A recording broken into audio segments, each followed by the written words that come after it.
بخشش طلب کریں گے تو ہم ان کو معاف نہیں کریں گے. ذالک بانہم کفروا باللہ ورسولہ، کیونکہ انہوں نے اللہ اور اس کے رسول کا انکار کیا ہے. اب یہ سورہ توبہ کی آیت نمبر 80 ہے. آپ کوئی تفسیر پڑھیں، اس کا سیاق و سباق پڑھ لیں. وہ لوگ نہیں ہیں جنہوں نے اللہ کا انکار کیا ہے، مشرک نہیں ہے، اللہ کو ماننے والے، رسول کی طرف جانے سے گریز کرنے والے ہیں. تو اللہ نے ان کے اس طرز عمل کو فرمایا بِأَنَّهُمْ كَفَرُوا بِاللَّهِ وَرَسُولِهِ، انہوں نے اللہ اور اس کے رسول دونوں کا انکار کیا. وَاللَّهُ لَا يَهْدِي الْقَوْمَ الْفَاسِقِينَ، اور اللہ جو ہے وہ نافرمان قوموں کو ہدایت نہیں دیتا. تو گویا چونکہ ہدایت رسول کے در سے ملنی ہے اور انہوں نے رسول کے در پر جانے سے انکار کر دیا اور پیٹھ پھیر لی، تو فرمایا نہ ہدایت ان کے نصیب میں ہوگی اور نہ اللہ کی رب العزت کی طرف سے ایمان انہیں میسر ہوگا.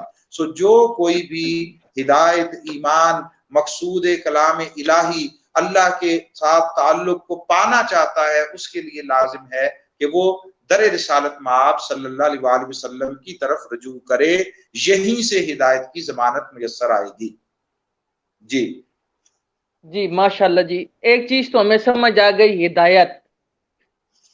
اب تقوی، جو سورۃ البقرہ میں پہلی آیتوں میں ہی اللہ تعالیٰ نے مقصود ہدایت، متقی کا جو منزل ہے وہ تقوی کو قرار دیا ہے.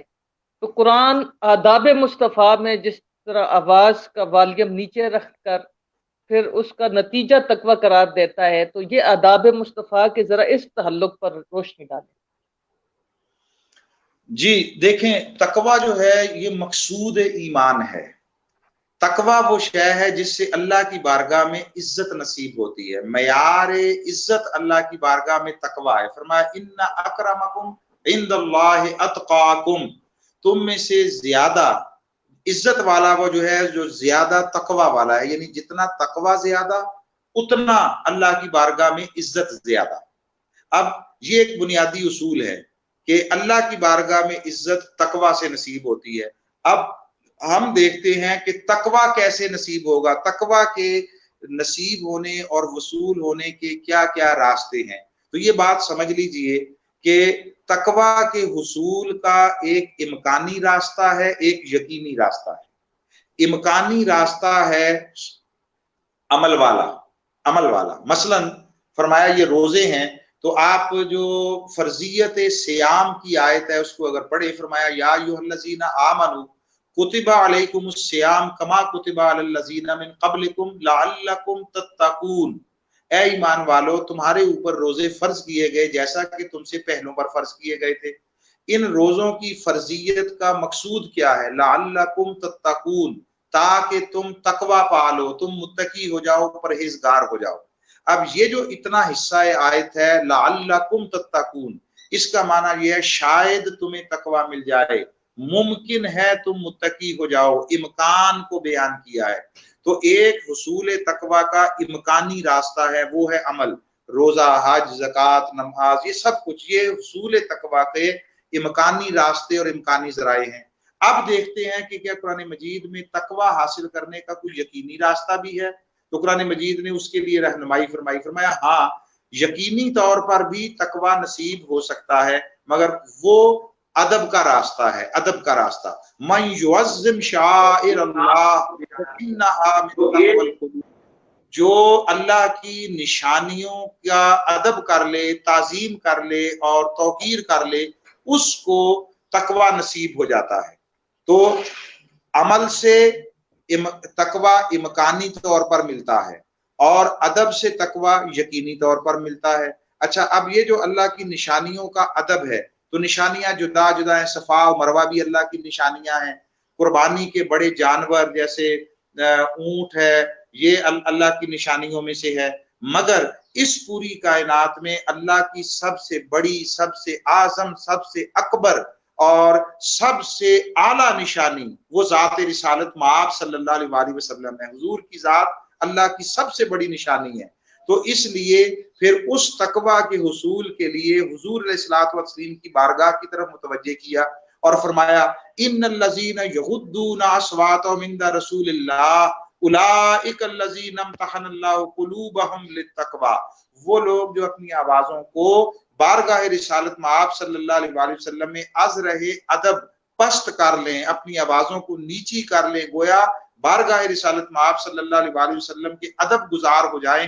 فرمایا یہ وہ ہیں جن کے دلوں کو اللہ چن کر اپنے دست قدرت سے نور تقوی سے مالا مال کر دیتا ہے۔ تو گویا اعمال کے ذریعے تقوی امکانی طور پر ملتا ہے، اللہ کی نشانیوں سے تقوی نصیب ہوتا ہے، اور حضور علیہ الصلوۃ والتسلیم کے ادب سے یقینی طور پر دل نور تقوی سے معمور ہو جاتا ہے، بھر جاتا ہے۔ اب اچھا، ایک بڑی اہم بات یہ ہے، بڑی اہم بات، چونکہ حضور علیہ الصلوۃ والتسلیم کے ادب سے یقینی طور پر تقوی نصیب ہوتا ہے، اس لیے اللہ رب العزت نے قرآن مجید میں ایک عجیب تقسیم کی ہے، عجیب تقسیم۔ اس نے غیر اعلانیہ طور پر، آپ دیکھیں قرآن مجید میں الحم سے والناس تک جو ضابطہ میں ابھی عرض کرنے جا رہا ہوں، آپ کو پورے قرآن میں ہر جگہ پر آپ کو یہ ضابطہ دکھائی دے گا عملی صورت میں۔ اور وہ کیا ہے کہ اس قرآن کے ذریعے دو چیزیں سکھائی جا رہی تھی، ایک اللہ کی عبادت اور ایک حضور علیہ الصلوۃ والتسلیم کا ادب۔ قرآن بھیجنے والے کی عبادت، قرآن سکھانے والے کا ادب۔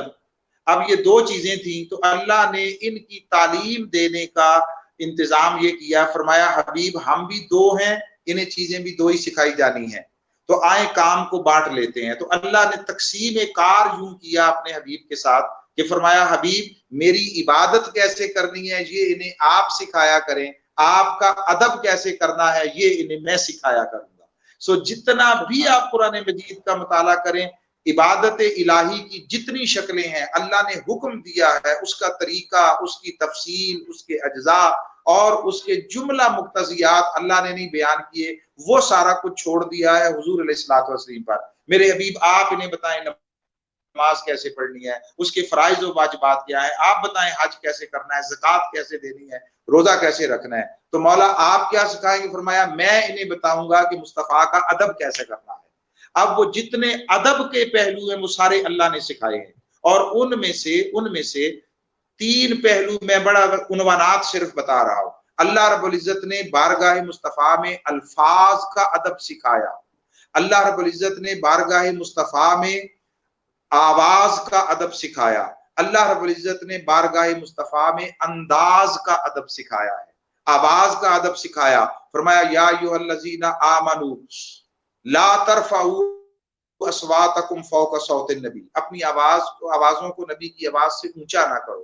الفاظ کا ادب سکھایا، فرمایا یا ایھا الذین آمنوا لا تقولوا راعنا وقولوا انظرنا واسمعوا وللکافرین عذاب علیم، یہ الفاظ کا ادب سکھایا۔ اس طرح چن کر اللہ نے کبھی کوئی ایک لفظ پورے قرآن میں اپنی کسی عبادت کے لیے نہیں دیا۔ آپ نماز پڑھتے ہیں، نماز میں تکبیر تحریمہ سے لے کر سلام تک جو کچھ ہے، ان میں سے کوئی شے اللہ نے قرآن میں تعلیم نہیں کی ہے۔ جو کچھ سکھایا ہے، کہاں کیا پڑھنا ہے، نماز کے ارکان کیا ہے، قیام، رکوع، سجود، تشہد، قعدہ، جو کچھ بھی ہے اس میں کہاں کیا پڑھنا ہے، یہ رسول اللہ صلی اللہ علیہ وسلم نے سکھایا، یہ حضور نے سکھایا۔ اللہ نے چن کر ایک لفظ بھی اپنی عبادت کے لیے کہیں نہیں دیا، اگر دیا ہے تو ادب مصطفیٰ کے لیے دیا ہے۔ لا تقولوا راعنا وقولوا انظرنا، بھی رائنا نہ کہا کرو بلکہ یوں کہا کرو انظرنا، یا رسول اللہ ہمارے اوپر نظر کرم فرمائیے۔ پھر انداز کا ادب سکھا ہے، انداز کا، فرمایا کہ ان کو اس طرح نہ پکارو جس طرح آپس میں ایک دوسرے کو پکارتے ہو۔ یہ بھی سورہ حجرات میں ارشاد فرمایا کہ میرے رسول کو اس طرح مخاطب نہ ہو، میرے محبوب کے ساتھ اس طرح کلام نہ کیا کرو۔ ولا تجہروا لہ بالقول کجہر بعضکم لبعض، جیسے ایک دوسرے کو پکارتے ہو اس طرح نہ پکارا کرو میرے رسول کو۔ تو گویا انداز کا ادب بھی سکھایا، الفاظ کا ادب بھی سکھایا، آواز کا ادب بھی سکھایا۔ اور ایک بڑی اہم شے ہے، بڑی اہم شے، وہ یہ کہ اللہ رب العزت نے اپنے حبیب مکرم صلی اللہ علیہ وسلم کے گھر جانے اور بیٹھنے کا ادب تک بھی سکھایا ہے، اور فرمایا کہ اگر میرا محبوب تمہیں اپنے گھر میں کھانے کے لیے بلائے اور تم جاؤ تو وہاں جا کر قبل از وقت نہ بیٹھ جایا کرو اور آپس میں باتیں نہ کرتے رہا کرو، اور پھر جب کھانا کھا چکو تو کھانا کھانے کے بعد بھی وہاں بیٹھ کر آپس میں ایک دوسرے کے ساتھ خوش گپیوں میں مصروف نہ ہو جایا کرو اور ایک دوسرے کے ساتھ باتوں میں نہ مصروف ہو جایا کرو، بلکہ جب کھانا کھا چکو تو اسی وقت اٹھ کر میرے محبوب کی بارگاہ سے آ جایا کرو، چونکہ انہیں اور کام بھی کرنا ہوتے ہیں۔ یہ سارا کچھ جو کچھ اللہ رب العزت نے قرآن مجید میں سکھایا ہے، یہ بارگاہ رسالت مآب صلی اللہ علیہ وآلہ وسلم کا ادب سکھایا ہے، تاکہ لوگ اس بارگاہ کے ادب گزار ہو کر اپنے ایمانوں کی حفاظت کریں۔ میں یہ سورہ احزاب کی یہ آیت اس لیے تلاوت کرنا چاہتا ہوں تاکہ سب لوگوں کو سمجھ آ جائے کہ بارگاہ رسالت مآب صلی اللہ علیہ وآلہ وسلم کے ادب کا معاملہ کتنا حساس معاملہ ہے۔ یہ سورہ احزاب کی آیت نمبر 53 ہے۔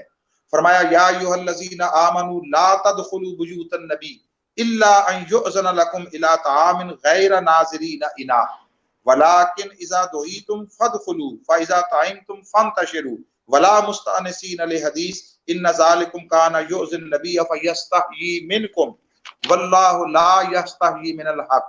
اب ذرا ترجمہ سنیے۔ فرمایا اے ایمان والو، نبی مکرم صلی اللہ علیہ وآلہ وسلم کے گھروں میں داخل نہ ہوا کرو سوائے اس کے کہ تمہیں کھانے کے لیے اجازت دے دی جائے، پھر وقت سے پہلے پہنچ کر کھانا پکنے کا انتظار کرنے والے نہ بنا کرو، یعنی پہلے سے جا کر نہ بیٹھ جایا کرو۔ ہاں جب تم بلائے جاؤ تو اس وقت اندر آیا کرو، اور جب کھانا کھا چکو تو پھر وہاں سے فوراً اٹھ کر چلے جایا کرو۔ فَإِذَا طَعِمْتُمْ فَانْتَشِرُوا، پھر وہاں سے اٹھ کر چلے جاؤ۔ وَلَا مُسْتَأْنِسِينَ لِحَدِيثٍ، اور بیٹھ کر آپس میں باتیں نہ کرنے لگ جایا کرو۔ اب سنیے، اِنَّ ذَالِكُمْ كَانَ يُؤْذِي النَّبِيَّ فَيَسْتَحْيِي مِنْكُمْ، میرے محبوب کو اس سے اذیت ہوتی ہے مگر وہ تمہارا حیا کرتے ہیں، وہ تمہیں چونکہ اخلاق کے اعلیٰ پیمانے پر فائز ہے۔ وَإِنَّكَ لَعَلَىٰ خُلُقٍ عَظِيمٍ۔ اب اللہ کا جملہ سنیے۔ فرمایا میرا محبوب از رہے حیا تمہیں اٹھ کر جانے کو نہیں کہتا، مگر سنو واللہ لا یستحیی من الحق، اللہ کو حق بیان کرنے میں کوئی حیا نہیں ہے۔ میں تمہیں کہتا ہوں کہ کھانا کھاؤ اور اٹھ کر چلے جائے۔ آپ اندازہ کر لیں، ایسا ادب اس نے اپنی عبادت کے ذیل میں کہیں نہیں بیان کیا۔ اس لیے جب ہم مکہ میں جاتے ہیں خانہ کعبہ میں اور وہاں اللہ کو ندا دینا ہوتی ہے تو پوچھا مولا کتنی آواز میں؟ فرمایا جتنے زور سے مرضی بولو، لبیک اللہم لبیک، وادیاں گونج اٹھیں، مکہ کا در و دیوار گونج اٹھیں۔ مگر جب وہی حاجی مدینہ جاتا ہے اور بارگاہ رسالت مآب صلی اللہ علیہ وآلہ وسلم میں حاضر ہوتا ہے تو اللہ رب العزت نے خود حکم دے دیا۔ فرمایا سنو، لا ترفعوا اصواتکم فوق صوت النبی، یہاں اپنی آوازوں کو دھیما رکھو، پست رکھو۔ یہ آیہ کریمہ سورہ حجرات کی آج بھی مسجد نبوی شریف میں حضور علیہ الصلوۃ والسلام کے مواجہ شریف حجرے کی جالیوں کے اوپر آج بھی لکھی ہوئی ہے، جو لوگوں کو اللہ کی طرف سے ادب سکھانے کی تعلیم پر مشتمل ہے۔ سو اس لیے تقوی اسی کو ملے گا جو ادب گزار ہوگا۔ جتنا حضور کا ادب کرنے والا ہوگا اتنا وہ صاحب تقوی ہو جائے گا، متقی ہو جائے گا، پرہیزگار ہو جائے گا، اور جس کو تقوی مل جائے گا وہ اللہ کی بارگاہ میں عزت والا قرار پائے گا۔ جی ماشاءاللہ جی، کافی سیر حاصل گفتگو ہماری تقریباً ہو چکی ہے۔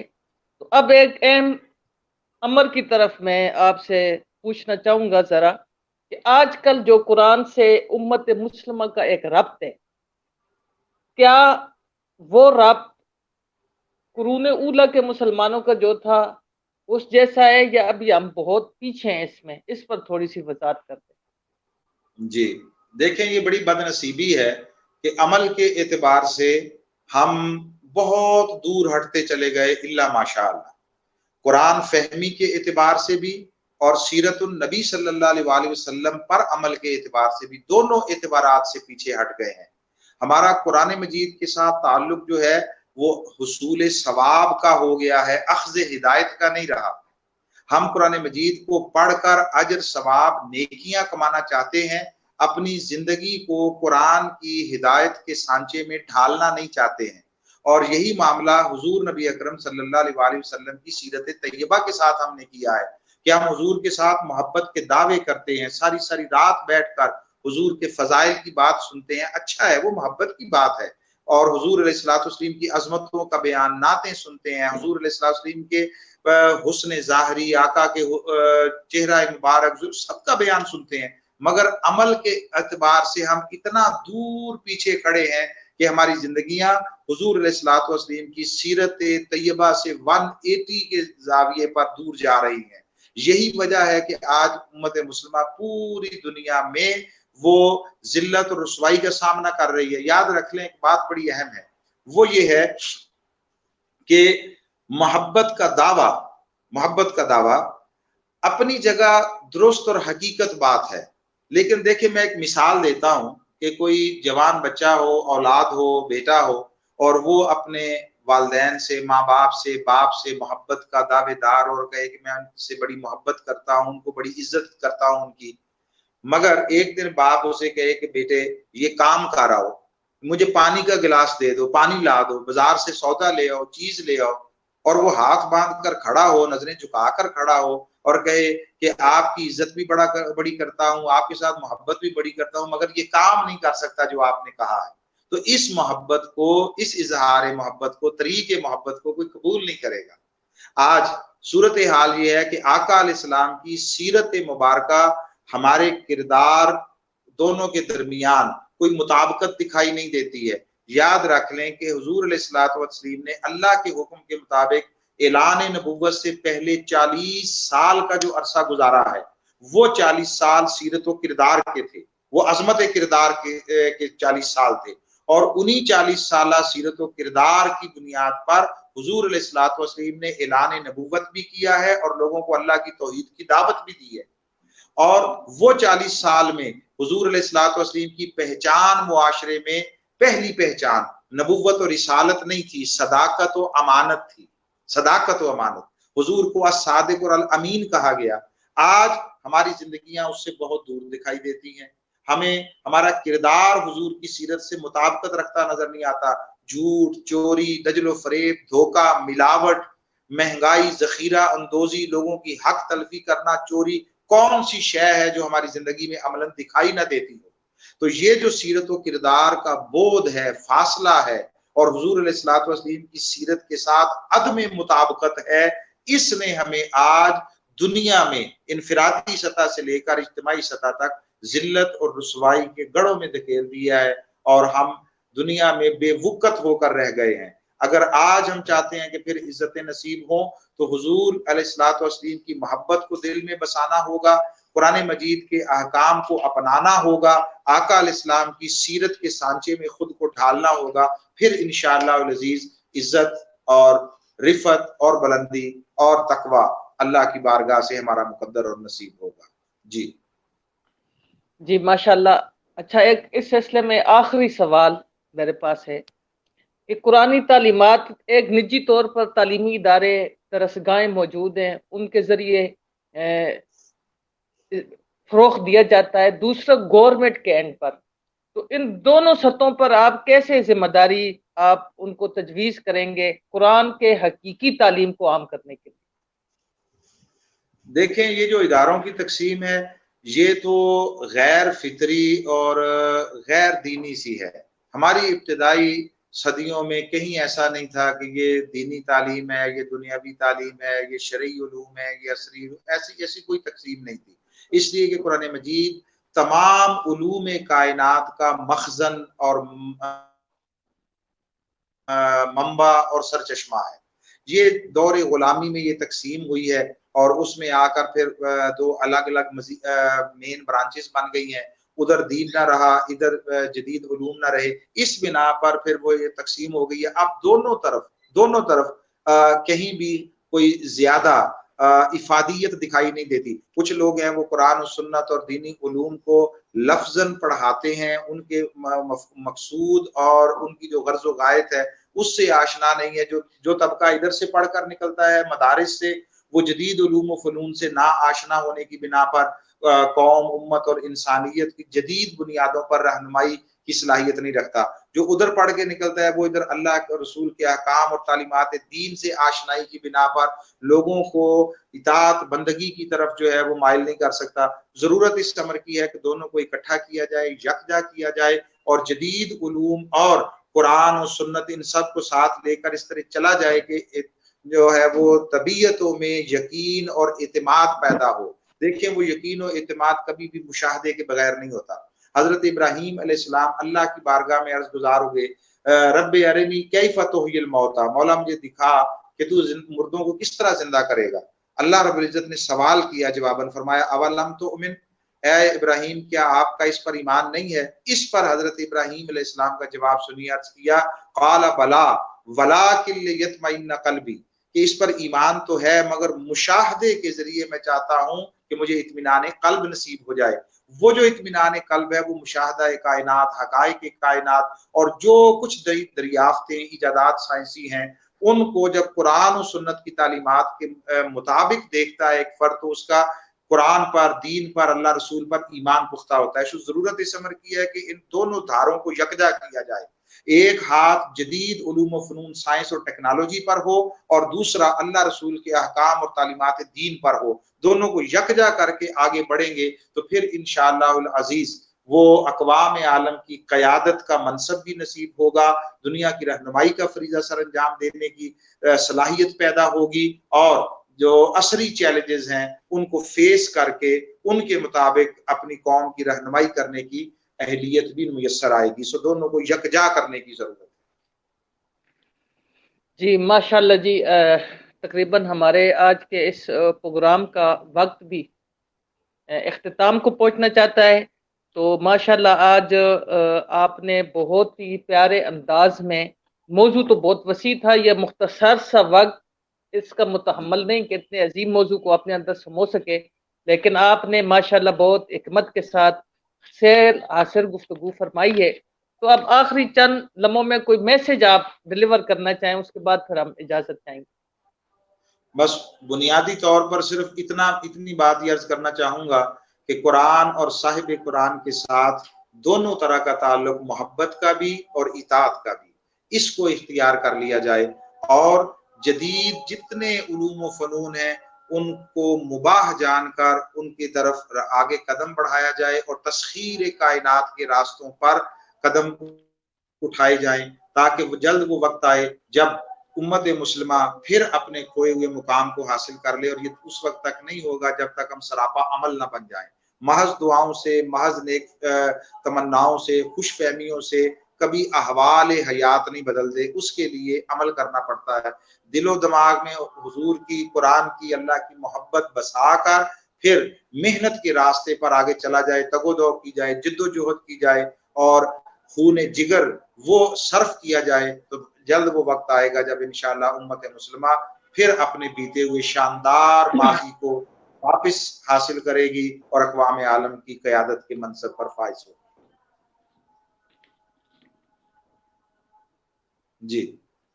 جی ماشاءاللہ جی، سر آپ کا بہت بہت شکریہ۔ انشاءاللہ ہم مستقبل میں بھی آپ سے رہنمائی لیتے رہیں گے، تو آپ ہمارے اوپر اسی طرح شفقت کا دست شفقت رکھنا۔ تو میں اپنے سامعین سے آج کے پروگرام کے حوالے سے ان کی فیڈ بیک کا انتظار رہے گا۔ انشاءاللہ نیکسٹ پروگرام تک کے لیے آپ سے اجازت چاہتے ہیں۔ خدا حافظ۔